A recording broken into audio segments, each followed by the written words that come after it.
장면의 묘사, 미장센이라고 합니다. 이것은 뭐냐면은 컷 안의 이미지는 독자한테 어떤 느낌이나 메시지를 전달하게 되는데요. 작가는 인물이나 의상, 위치, 배경, 그 다음에 소품, 색상, 명암 등을 이용해서 컷을 꾸미게 됩니다. 이것을 미장센이라고 해요. 그래서 연극 무대에서 쓰이는 프랑스어로 연출을 의미하기도 합니다. 자, 장면의 묘사, 가장 중요한 것은 어느 부분에 초점을 둘 것인가 라는 것이 중요한 요소이다 라는 것이고요. 자, 웹툰의 표지를 보게 되면요, 장면의 묘사에서도 또 미장센이 또 웹툰의 표지에서 많이 드러나게 되는데, 캐릭터가 중심일 경우에는 인물 뒤에 펼쳐지는 배경 요소에서 캐릭터의 감정을 높이는 요소가 작용될 수 있고요. 로고 또는 제목이 등장인물 안쪽으로 들어가 있으면 인물에 더욱더 초점을 맞추게 되고, 이게 이제 이 제목이, 로고나 제목이 인물에서 바깥쪽으로 위치하고 있으면은 좀 더 이 인물보다는 그 제목이 또 중요한 요소로서 작용된다. 그리고 아이템 중심일 경우 인물보다는 사건 중심일 경우에 좀 더 적합한데, 그럴 때는 인물이 좀 더 멀리 보이고 배경이 보인다든지 뭔가 이 이야기의 사건을 가장 기본적으로 보여주는 이런 형태, 배경을 보여주는 형태, 이런 경우에 또 표지로 사용되고 있습니다. 그런데 이제 대부분 웹툰은, 만화나 웹툰은 인물 중심이기 때문에 인물 위주의 그런 표지가 많다라는 것을 알 수가 있고요. 효과적인 메시지를 전달한다. 만화 웹툰에서의 장면은 말풍선, 캐릭터, 배경, 효과 등으로 구성되어 있습니다. 그래서 한정된 장면 안에서 얼마나 효과적으로 메시지를 전달하느냐는 구성 요소들을 그 역할이나 비중에 따라서 얼마나 적절하게 배치할 것인가에 달려 있어요. 그래서 이것도 마찬가지로 리듬이죠. 템포 조절을 통한 완급을 조절하고 리듬감을 준다는 건데, 만화 웹툰의 장면 묘사가 인간의 눈에 한정된 단순한 시점에서 영화의 다양한 카메라 워크와 앵글을 통해서 더욱 역동적이고 다채로운 화면을 보여줄 수 있게 되었죠. 그래서 영화의 컷과 앵글이 도입되면서 장면 구성이 훨씬 더 역동적이고 입체적으로 변하고 있습니다. 그래서 요즘 나오는 웹툰은 거기에 스마트 기기의 특성을 타서 더 길게 만들고 좀 더 와이드하게 보이는 형태로 만들기 때문에 더 영화적인 효과, 그리고 좀 더 역동적인 효과, 움직이는 효과를 보여줄 수 있다는 것이 또 하나의 특징이 되겠습니다. 자, 우리는 이야기 흐름의 단위를 한번 보겠습니다. 이야기 흐름의 단위를 보면 영화 연출에서의 단위인데요. 자, 웹툰은 그림을 통해서 이야기를 전달하는 콘텐츠 매체라고 볼 수 있죠. 그래서 그림을 통해서 독자한테 정보를 전달하고 메시지를 강하게 보여주는 부분인데, 그림이 정보를 제대로 전달해야 독자한테 몰입감을 주고, 이런 그림의 정보 전개를 칸과 칸의 연결, 그죠? 칸세 등으로 연출을 하게 됩니다. 그래서 이야기의 흐름을 몇 개의 단위로 쪼갤 수가 있는데, 스토리를 좀 쪼개면요, 그것이 하나의 시퀀스로 쪼갤 수가 있고, 그것을 다시 씬, 장면으로 쪼갤 수가 있습니다. 씬은 다시 컷으로 쪼개고, 이것은 다시 숏으로 쪼개서 우리가 보고 있는 하나의 칸은 숏이라고 볼 수 있고요. 이렇게 이야기 흐름 단위가 나눠져 있다. 뭐 기본적으로 이 정도 구성으로 돼 있다라는 것을 알고 있으면 좀 더 그 상식적인 부분에서 좀 나으니까 알고 계시면 좋겠고, 이런 그림의 정보 전개를 칸과 칸을 서로 연결함으로써 연속성, 단속되어 있는 그런 분절되어 있는 칸을 연속성 있게 연결해주고, 이것을 다시 칸셀을 통해서 또 연출을 할 수 있는 이런 형태의 웹툰으로 발전하고 있다라는 것이죠. 자, 숏은 영상의 내용을 표현하는 촬영의 기본 단위고, 카메라가 움직이기 시작해서 끝날 때까지의 시간입니다. 이때 촬영된 필름이나 장면을 말하고 만화 웹툰의 칸과 같은 의미를 주고 있고요. 컷은 편집 최소 단위고, 편집에서 한 단위 화면이 시작되고 다음 화면으로 연결될 때까지 전의 길이다. 그리고 씬은 여러 컷이 모여서 하나의 의미를 만드는 장면을 구성하는 것을 말하는데, 한 장소와 시간에서 한 인물에게 일어난 사건들을 말합니다. 시퀀스는 여러 씬들이 이어져서 지속된 사건의 한 단위로 만드는 에피소드, 그렇죠? 에피소드라고 볼 수 있겠죠. 사건의 시작과 종결, 작은 사건의 시작과 종결을 볼 수 있고요. 이것들이 모이면 스토리가 되죠. 시퀀스가 여러 개 모여서 하나의 이야기를 구성하는 것으로 가장 큰 구성의 단위가 스토리입니다. 그러면 몽타주 이론을 한번 볼까요? 몽타주는 조립하다는 뜻입니다. 프랑스어죠. 웹툰은 칸이 순차적으로 배열된 매체이지만 지면의 특성과 한계성 때문에 규격화된 지면 안에 퍼즐을 맞추듯이 칸을 짜놓게 되는 거예요. 그러다 보니까 이것도 하나의 몽타주 기법을 쓰고 있다는 거죠. 칸은 다른 칸과 인접하면서 병렬로 배치되고 의미와 내용을 만들어낸다.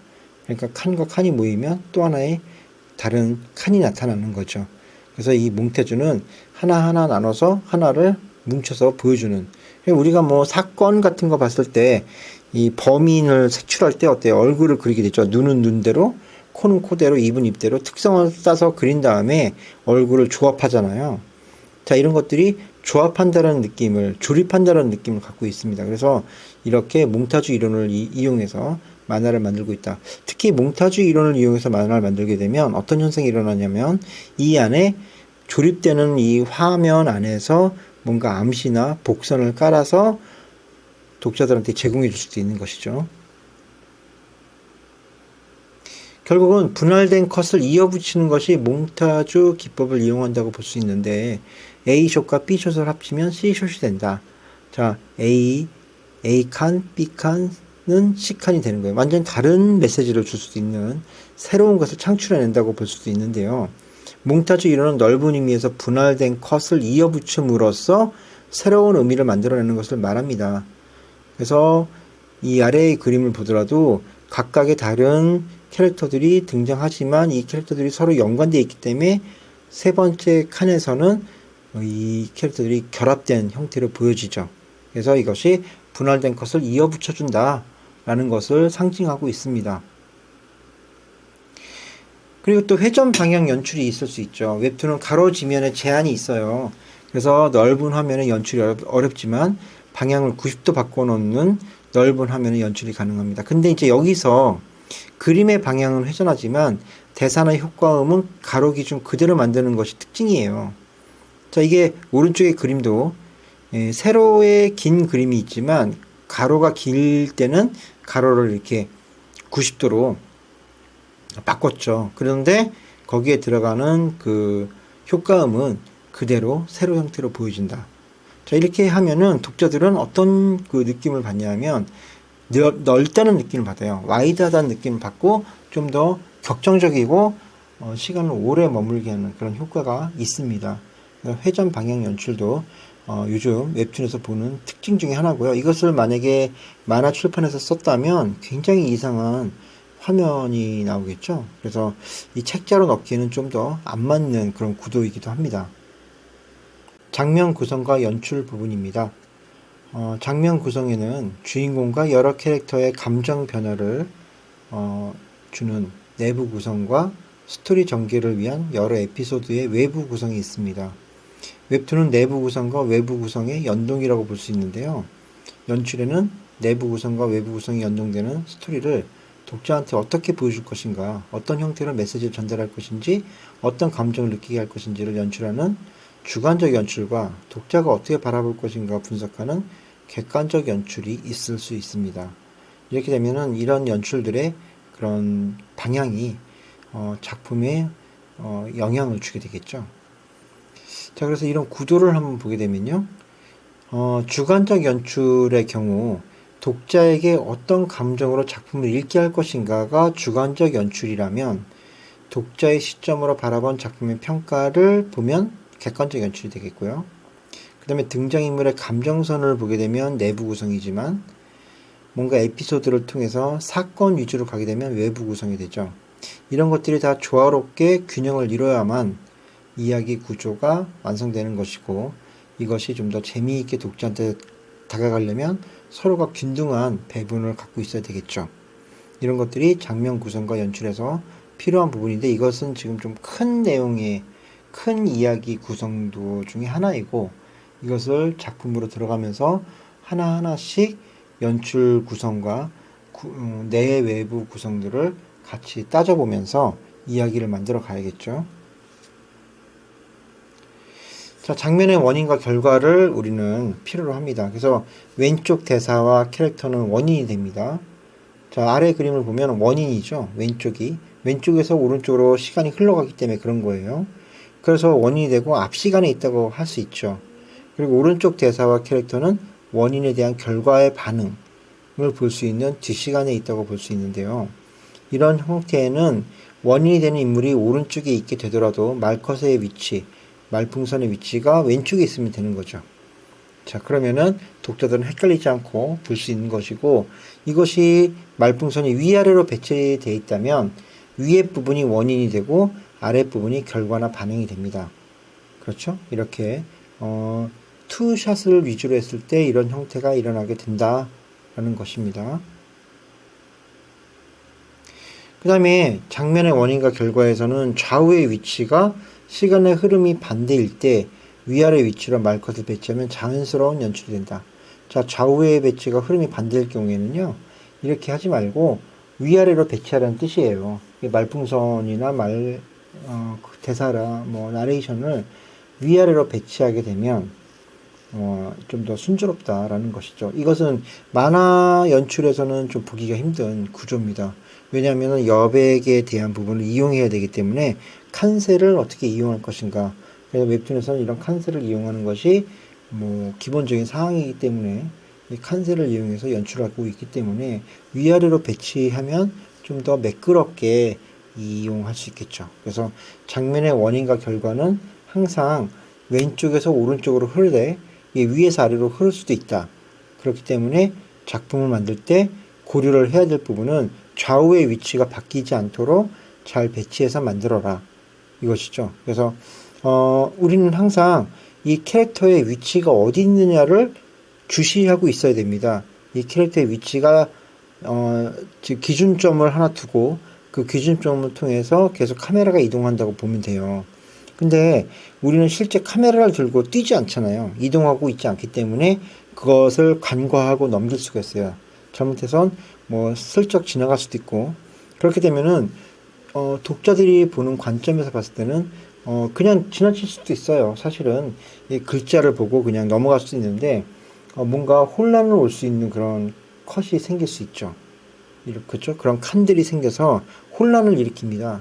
그렇게 되면 이야기 구조가 헷갈리고 이해가 안 될 수가 있기 때문에 이런 부분을 방지하기 위해서는 항상 캐릭터가 위치한 시점, 지점, 그리고 위치 이런 것들을 주의 깊게 본 다음 흐름을 잘 봐야겠죠. 이게 어떻게 구성 요소들이 움직이고 있는가, 행동 방향에 따라서 화면을 보여주기 때문에 이런 부분들을 작가는 잘 생각하고 있다가 적용해야 됩니다. 그래서 짧은 시간이 있을 수 있고 긴 시간이 있을 수 있어요. 그래서 말컷을 하나만 넣을 경우에는 짧은 시간으로 보입니다. 그러나 말컷을 좌우 상하로 넣을 경우에는 긴 시간으로 보여요. 그래서 짧은 시간, 왼쪽에 있는 그림을 보면은 일단은 말풍선 하나 있죠. 그렇게 짧은 시간으로 보일 수 있고요. 자, 말풍선이 두 개가 들어갔습니다. 위, 그 다음에 아래로 들어갔어요. 그럴 때는 긴 시간으로 보여줍니다. 여기도 마찬가지로 캐릭터가 왼쪽에서 오른쪽으로 가고 있잖아요. 그죠? 시선은 가고 있지만 말풍선의 위치를 오른쪽에 넣어서 오른쪽에 있는 캐릭터가 말하는 것처럼 보이죠? 그래서 오른쪽 캐릭터가 위에서 말하고 다시 왼쪽에 그 캐릭터의 반응을 보고 다시 오른쪽에서 얘기를 하게 되는 것이죠. 그래서 반응을 보고 말을 할 것이냐 아니면 그냥 말로 할 것이냐 이런 것도 시간을 짧게 할 것이냐 길게 할 것이냐를 좌우할 수 있다. 이런 부분들도 알 수 있습니다. 그 다음에 여유 공간을 통한 안정감 구도가 있는데요. 자, 우리는 삼각 구도라든지 이런 안정감 있는 구도, 원형 구도 이런 것들을 봤죠. 근데 이것은 뭐냐면 아이레벨 형태로 만들었을 때 눈높이죠. 눈높이를 만들었을 때 너무 컷을 위에다 붙여서 머리랑 이 컷의 끝나는 지점을 너무 위에다 붙이면 어떻게 될까요? 조금 이게 불안해 보입니다. 뭔가 안정적이지 않아 보이겠죠. 그런데 지금 있는 그림을 보시면 화살표를 잘 보세요. 이 머리와 위에 천장의 높이가 좀 더 있죠. 공간이 있습니다. 그래서 이것을 헤드룸이라고 합니다. 시선이 향하는 방향은 룸, 여유 공간이라고 하고요. 인물의 구도를 안정적으로 구성해서 시선에 불편함이 없도록 해야 된다. 그래서 인물과 천장 사이에 여백을 둬야 된다. 너무 여백을 많이 둬도 불안하고 적당히 주면은 이 여백과 그 그 다음에 캐릭터가 잘 배합이 된다는 거죠. 그래서 우리가 이렇게 만들 때 먼저 캐릭터를 넣기보다는 배경을 넣어줘야 돼요. 배경을 넣고 그 안에다 캐릭터를 넣게 되면 좀 더 안정적이고 자연스러운 그런 구도가 형성되는 것이죠. 이 부분을 놓치지 않고 봐주시면 되겠고요. 그 다음에 루킹룸이 있습니다. 루킹룸. 이것은 아이룸이나 노즈룸이라고도 하는데 인물의 시선이 가는 방향으로 화면에 일정 공간을 두게 됩니다. 인물의 시선은 독자를 바라보거나 하지 않습니다. 그리고 또 왼쪽이나 오른쪽 이렇게 옆을 바라보지 않고 약간 다른 시선을 바라보게 되는데 이런 시선에 두는 그런 화면일 경우에는 적당한 여백, 그러니까 캐릭터가 바라보고 있는 적당한 여백을 줘야 돼요. 그래서 안정적인 루킹룸을 주게 되겠고요. 불안정한 노즈룸을 줄 수도 있습니다. 오른쪽에 있는 화면은 불안정하죠. 예, 그냥 제가 말해서 불안정한 게 아니고 그냥 컷을 딱 봤을 때 이 칸을 딱 보는 순간 불안정합니다. 자, 이것은 왜 그러냐면은 인물이 왼쪽을 바라보고 있기 때문이에요. 그래서 이런 불안정한 그런 구도를 쓸 경우에는 뭔가 액션씬이라든지 강한 그 갈등 구조에 있는 그런 공포물 같은 거, 스릴러 이런 경우에 줄 때 뭔가 이 칸 자체가 안정감이 없는 형태가 보여질 때가 있어요. 이런 것들을 보여줄 때는 불안정한 노즈룸을 사용해서 보여주기도 한다라는 것이죠. 무조건 다 안 좋다는 게 아니고 상황에 따라서 이야기에 따라서 다르다라는 것을 알 수가 있습니다. 그 다음에 여유 공간을 통한 안정감 구도에서 리드룸이라고 있습니다. 리드룸. 예, 이 리드룸은 움직이고 있는 인물의 진행 방향으로 넓은 공간을 주어서 화면의 안정감을 유도한다. 자, 이것을 보면 왼쪽에 있는 그림은 왼쪽으로 걸어가고 있습니다. 그렇죠? 그렇게 되면은 왼쪽 부분에 넓은 공간을 줘서 안정감 있는 리드룸을 형성해야 된다. 3등 분할을 했죠, 지금. 3등 분할해서 오른쪽에서 왼쪽으로 갖고 있기 때문에 이 오른쪽에서 왼쪽으로 갈 때는 왼쪽에 있는 부분을 좀 넓게 보여주는 것이 좋겠고, 그 다음에 왼쪽으로 넘어갔으면 오른쪽에 있는 그림처럼 하게 되면 이건 불안정한 리드룸이 되겠습니다. 이것도 마찬가지로 뭔가 이야기가 흘러갈 때의 이런 컷이라면, 이런 칸이라면 좀 더 괜찮은 형태로 뭔가 움직이는 형태다라고 볼 수 있겠지만 그게 아니라면 오른쪽에 있는 그림은 불안정한 그림을 보여주겠다. 그래서 그림을 그릴 때는 이 시선의 방향에 따라서 안정감 있는 구도를 줘야 된다. 그래서 움직이고 있는 인물의 진행 방향을 따라서 볼 수도 있고, 이게 움직이지 않더라도 이 시선의 방향이 어디로 있느냐에 따라서 이 앞쪽에 그 넓은 공간을 주는 것이 안정적이다라는 것입니다. 그 다음에 장면의 속도감. 이것도 이제 좀 필요하죠. 시간이 얼마나 지속되게 보이는 것은 칸의 내용에 따라 정해지는데요. 앞에 칸과 뒤에 칸, 그러니까 위에 칸과 아래 칸이라고 볼 수도 있고요. 칸의 움직임이 클수록 속도감이 느껴지고 적을수록 느리게 느껴집니다. 그래서 이게 칸이 좌우로 배치될 경우도 있어요.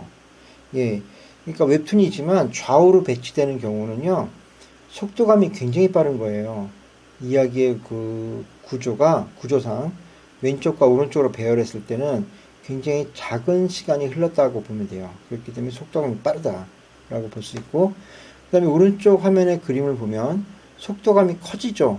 이 화면이 커지기 때문에 속도감이 커집니다. 점점 커지고 있어요. 근데 위에 있는 그림은 아무것도 없죠.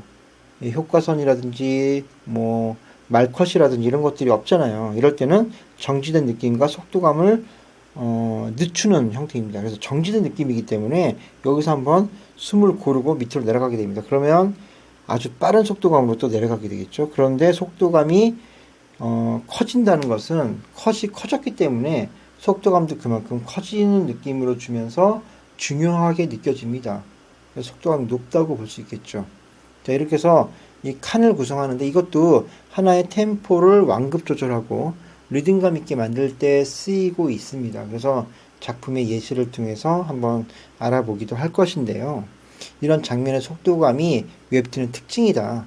웹툰이 이런 특징을 갖고 있다는 것이 또 만화 출판이나 출판 그런 책자랑은 좀 다른 형태의 구조다.